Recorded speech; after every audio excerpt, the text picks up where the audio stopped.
Thank you. Thank you. Thanks, Dave. Thank you. I'd like to start by saying why, from an economic hitman's perspective, I think we're at war. Why we're doing what we're doing in the Middle East today, in Palestine, Israel, Lebanon, and Kuwait, and all over. Why this is happening, and by understanding that, how we must end it. You know, we see all these signs about getting rid of George Bush, but we all, I think, know that George Bush isn't really the problem. George Bush is certainly part of the problem, but this thing goes deeper than Democrats or Republicans. You know, we have to remember that it was John Kennedy and Lyndon Johnson who really took us into Vietnam. They were Democrats. It's the corporatocracy. It's the people that run our big corporations. And so we'll be talking a little bit about that tonight to really try to get at the heart of this problem. And I'm not trying to forgive George Bush. I mean, I'm as upset as anybody is at what's going on today in this country.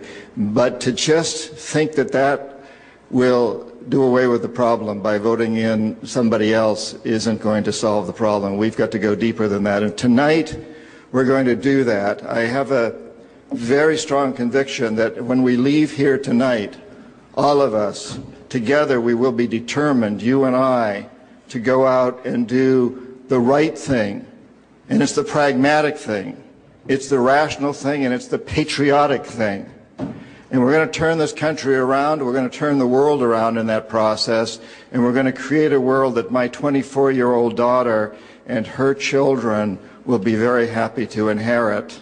And that means that every child growing up today and in the future in Nigeria and in Indonesia and in the Philippines and in Iraq and in Bolivia and Ecuador and Mexico also will be happy about what's going to happen here tonight.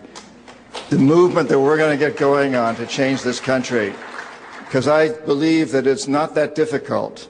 It's a challenge, but we're going to move forward with it. Before we get into that, though, I would just like to talk a little bit about, from my perspective as an economic hitman, what's really been going on in the history of this world in my lifetime, which really began at the end of World War II. I was born just before World War II ended in 1945. My dad was in the Navy at the time. He didn't see me until I was a year old because of World War II, because he was serving in the Navy.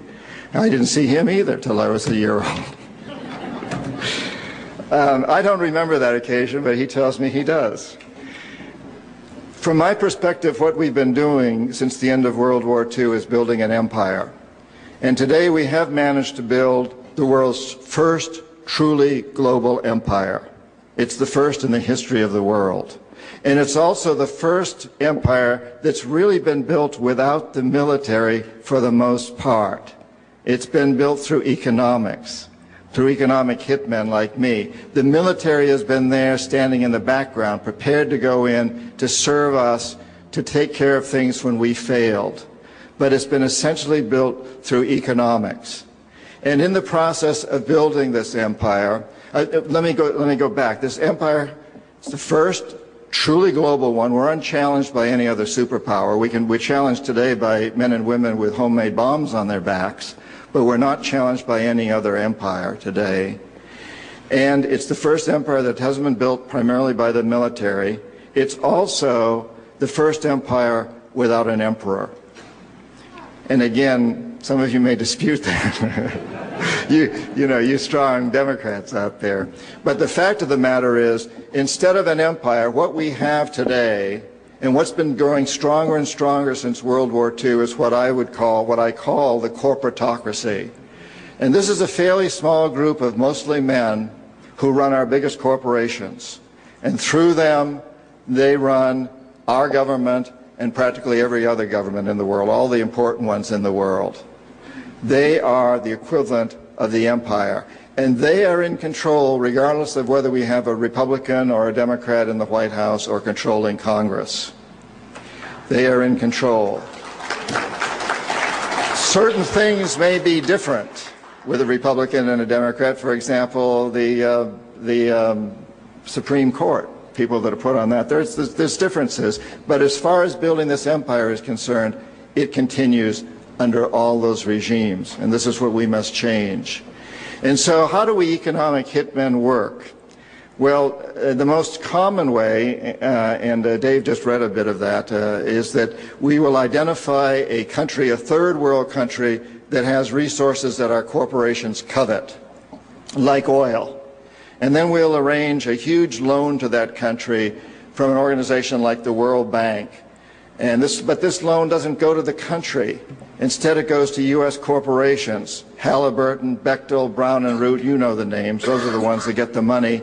And they build big infrastructure projects in this country, power plants, ports, highways, industrial parks, things that benefit the very rich who are in collaboration with the corporatocracy, but they don't benefit the poor. The poor aren't connected to the power grids. They don't have the skills to get the jobs in the industrial parks. They don't own cars to drive on the highways or ships to use in the ports.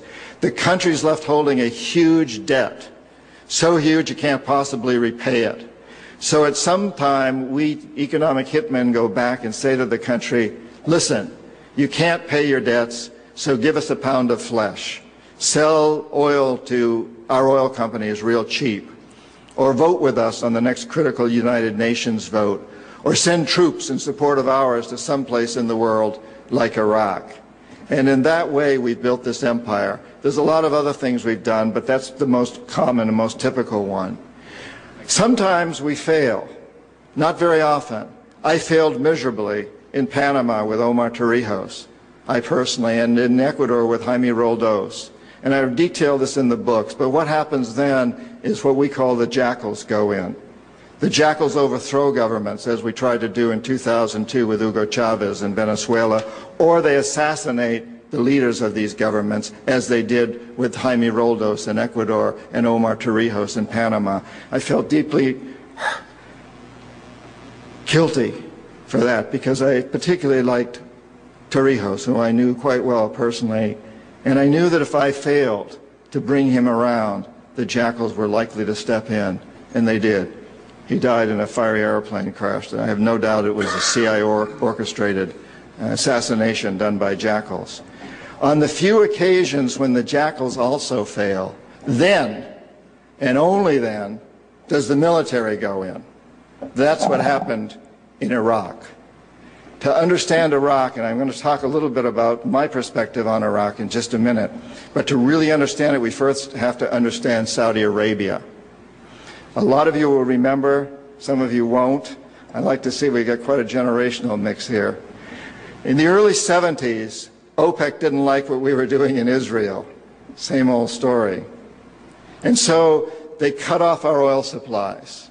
So some of you will remember these long lines at the gas stations. And we feared we were going to have another depression like the 1929 depression. And so the U.S. Treasury Department came to me and other economic hitmen and said, listen, you know, we can't allow OPEC to blackmail us anymore. You guys got to come up with a plan so this will never happen again.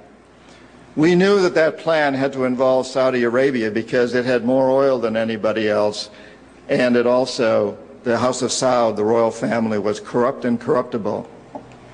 The long version is explained in the book, but the short version of what we did, the deal we finally struck with the House of Saud, was a deal whereby they would return almost all the money they made from selling oil to the United States, invested in U.S. government securities.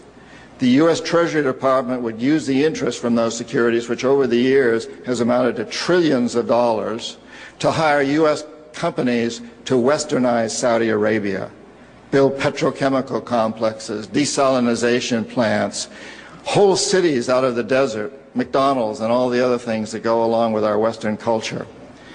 The House of Saud would also agree to keep the price of oil within limits acceptable to the oil companies,